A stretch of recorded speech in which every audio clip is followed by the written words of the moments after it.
In August 1960 and 61, the waters off Picton, Ontario churned as unlimited-class hydroplanes thundered across Long Reach, leaving sprays of wake, or rooster tails, as they sped by thousands of spectators watching from the shore. These were the Harmsworth International races. In 1959, 1960, and 1961, a Canadian boat named Miss Supertest swept to victory against American competitors in races in Detroit and Picton to establish a record of successive championships that has never been matched.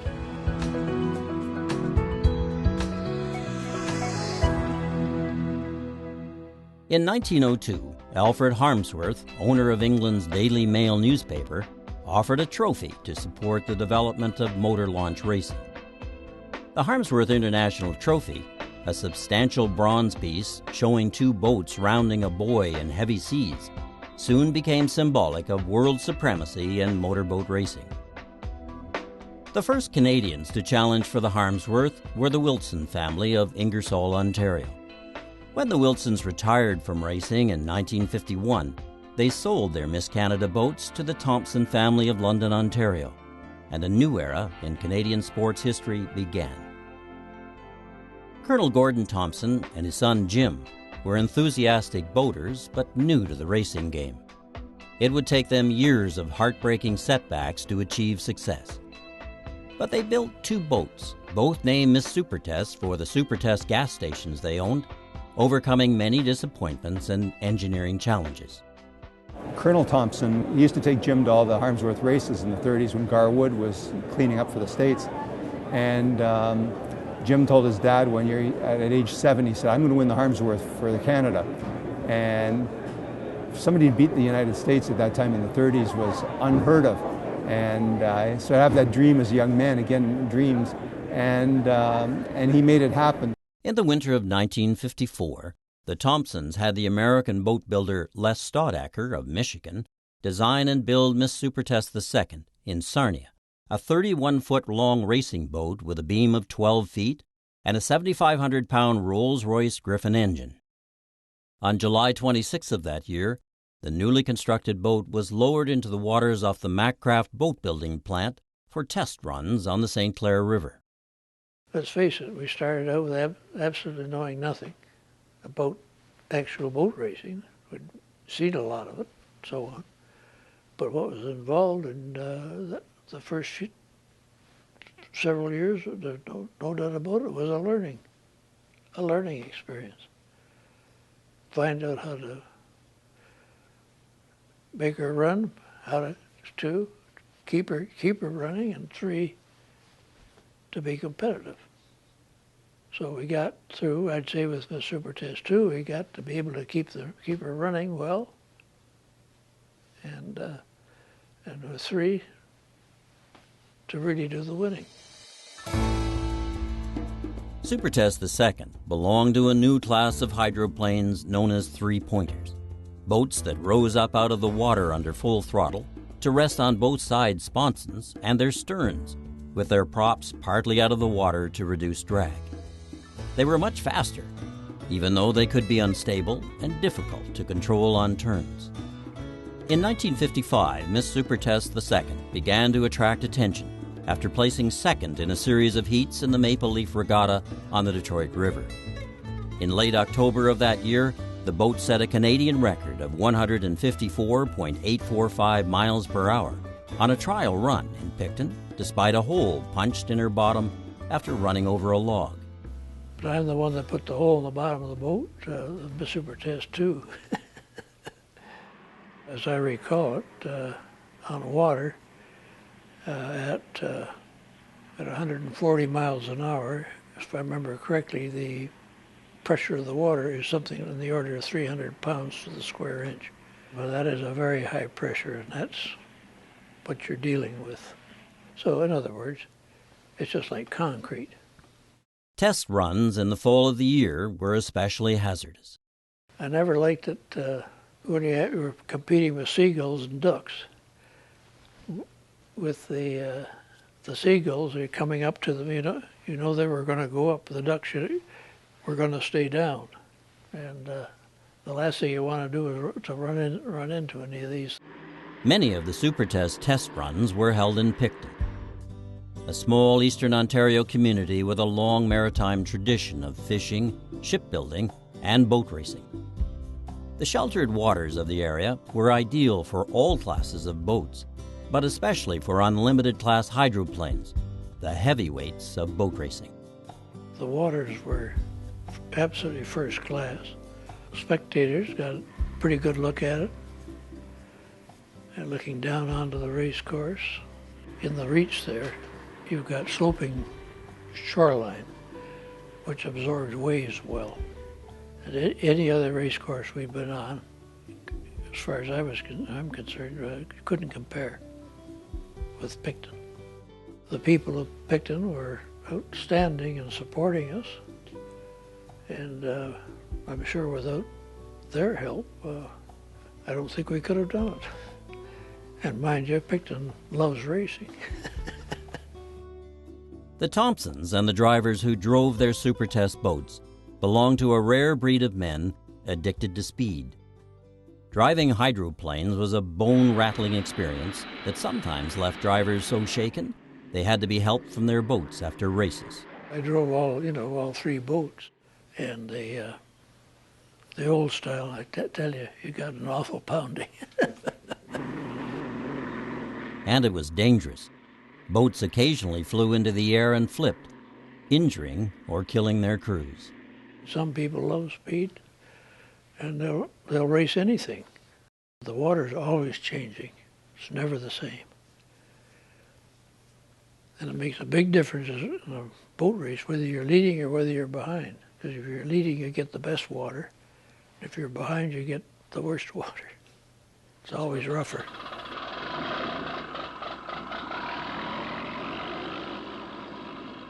Yeah, it's a dangerous profession because you're sitting there and in front of you is an engine that propels an airplane, and there's only a firewall between you and it.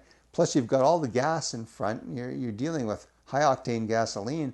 You could have been immolated every time you went in that boat, but nobody thought about it at the time.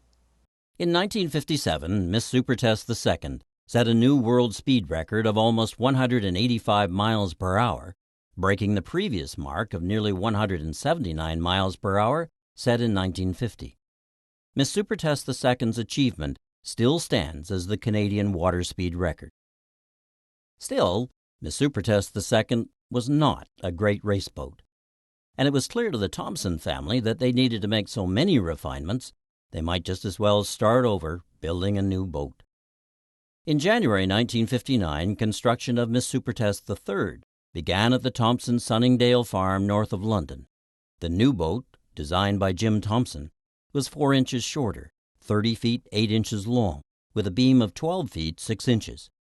It was also 500 pounds lighter and powered by a 2,000 horsepower Rolls-Royce Griffin 65 engine. Well, at the end of World War II, there were all these engines laying around from the war. There were not enough airframes, more engines than airframes, and so the Wartime Assets Corporation was selling these things off dirt cheap, about $500 a throw for an engine. And the move after the war was to go to big engines and put them in your boats. And so you have boats with aircraft engines, which, as you can imagine, were quite something. The Thompsons were building a boat to win, sturdy enough to stand up to the crushing water pressure exerted on its hull surface when at full throttle, and trim enough to turn at high speeds, to grip the water and accelerate faster. The new boat, the Rolls-Royce engine, and driver Bob Hayward, a chicken farmer from Embro, Ontario, would all prove too much for successive American Harmsworth contenders. The glory years for the Supertest boats were about to begin.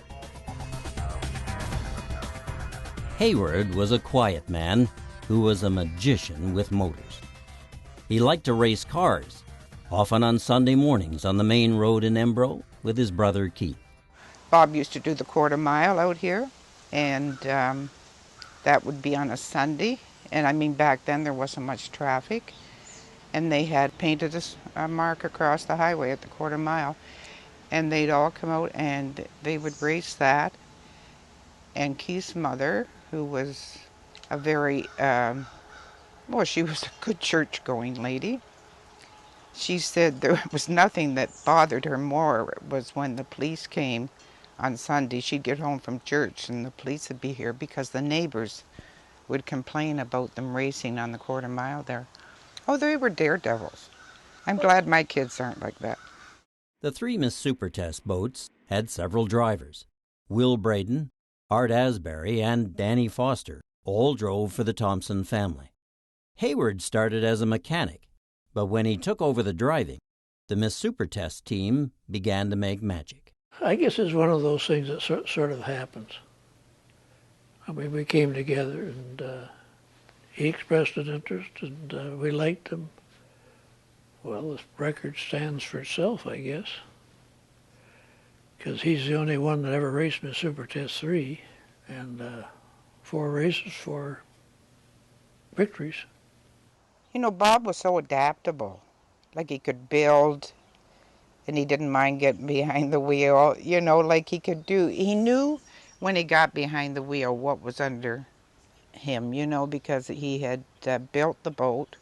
The Harmsworth International Race was held in Detroit in August 1959, and after 39 years of American domination, the Canadian boat, Miss Supertest III, emerged victorious.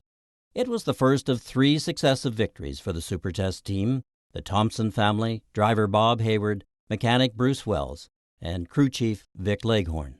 In races held at Picton, Ontario in 1960 and 61, Miss Supertest III roared to victory.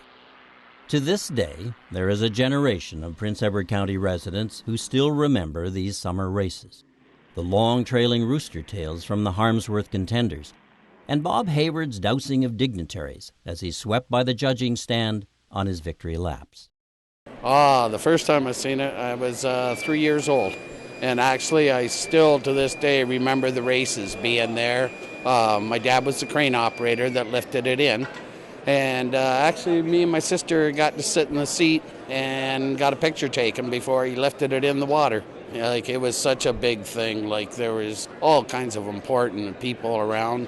I guess the one thing I remember as a kid is it seemed like to me the rooster tail was still in the air when the boat was into the corner. It seemed like the rooster tail went the length of the straightaway, and the noise of them, the power, it was just unbelievable. Well, I think the best memory I have of it was the week I went down there with Bob Hayward for him to test the boat, lifting it in and out. And I asked him, what would this boat do at full throttle? He said, I've never had it open. He didn't have to have it open. But he was a super guy. The noise and power of Miss Supertest and her competitors would never be heard again in the waters off Longreach near Picton.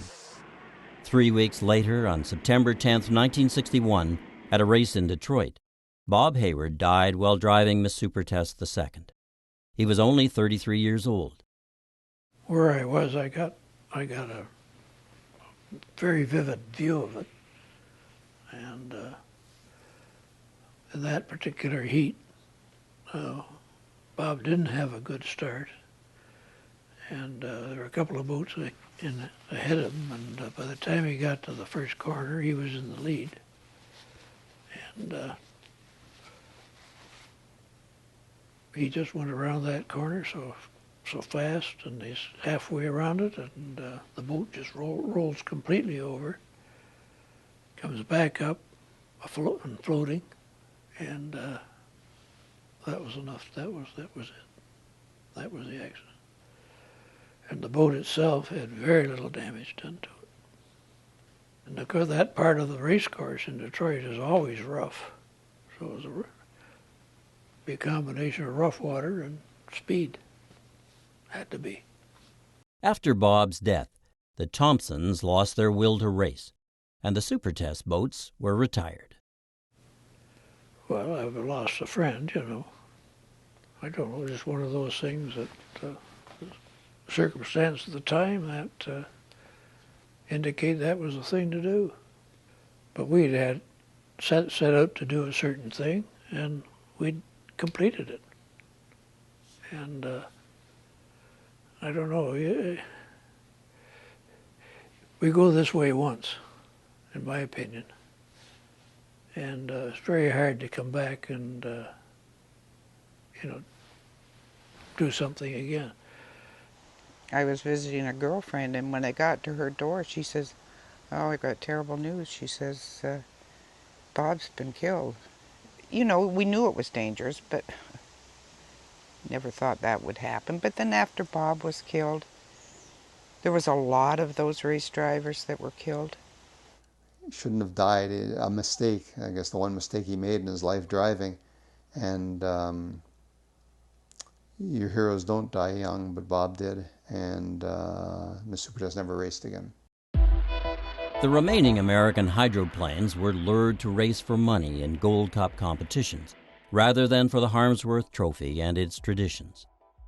The heady days of the Harmsworth race in North America ended, although there are still Harmsworth races in Europe and other boat races all across Canada and the United States. The story of Miss Supertest, her driver and owners, faded from view in the decades that followed. The boat was displayed at the Ontario Science Centre for many years before retiring to a storage facility in London, Ontario, that it shares with a collection of vintage Cadillacs. I think Miss Supertest number 3 is a Canadian gem. And so many people remember seeing it race both at Picton and Detroit. And the fact that it was so triumphant, winning the Harmsworth Trophy 3 times in a row, retiring undefeated. It's a real Canadian success story, and definitely has a place in Canadian history, sports history for sure, I think. But from time to time, Miss Supertest still makes occasional public appearances. During the 9-day Toronto Boat Show in January 2011, an estimated 80,000 people gazed in awe at this vintage vessel. Miss Supertest still possesses a magic that people want to touch. When we heard we might have the chance to have her at the show, we had just an outstanding reception from people that are in the industry, consumers that maybe started to hear that might be in the works. So we were so thrilled to have her. It was something that we felt that, you know, Canadian icon, a historical race boat, that people wanted to learn more. And so we just thought what a great place to be, you know, back home with the boating industry. So that was sort of the motivation. It was to give back to the consumers so they could be educated on such a fabulous boat and driver, and the fact that there's going to be a commemorative stamp being issued in August. That was a wonderful tie-in when we heard that, so we're very pleased to be a part of that. The drive to have a stamp for Miss Supertest was the work of Picton resident John Lyons. This boat, when it won the World Championship in 1959, made Canadian headlines everywhere. And when it won again in 1960 and 61, that's 3 World Championships in a row, and it's the Americans that we beat doing it, that resonated with every Canadian. This is a deep part of our history, and both Bob Hayward and Jim Thompson, the owner, are, I figure, true Canadian heroes that need to be celebrated. The release of a commemorative stamp to honor the 50th anniversary of Miss Supertest's last victory puts the national spotlight on the Supertest team once again. The appeal of that stamp, I think, is nostalgia, pop culture, Canadian history, Canadian legends. I mean, this stamp is up there with the Avril Arrow, the things that this boat did, the Miss Supertest III, and her designer Jim Thompson, and the driver Bob Hayward. I mean, you had the shores of Picton prime ministers when she won the Harmsworth Trophy for the 3rd time. So this is a huge stamp, and it fits right in our mandate of celebrating Canadian heritage, history, and legends. He had a short life, but he had a good life. Those boats, like, well, they just put chills up your spine when you saw the rooster tail and heard that roar, you know. Really something to see. What's special is it's a piece of history to start. Secondly, it talks about a time when Canadians were dominant in a sport, and this sport will never be dominant again because it's sort of come and gone with Miss Supertest. And it was such an exciting time. The story of Miss Supertest, the story of Bob Hayward, the supposed chicken farmer from Embro, it touched a Canadian nerve.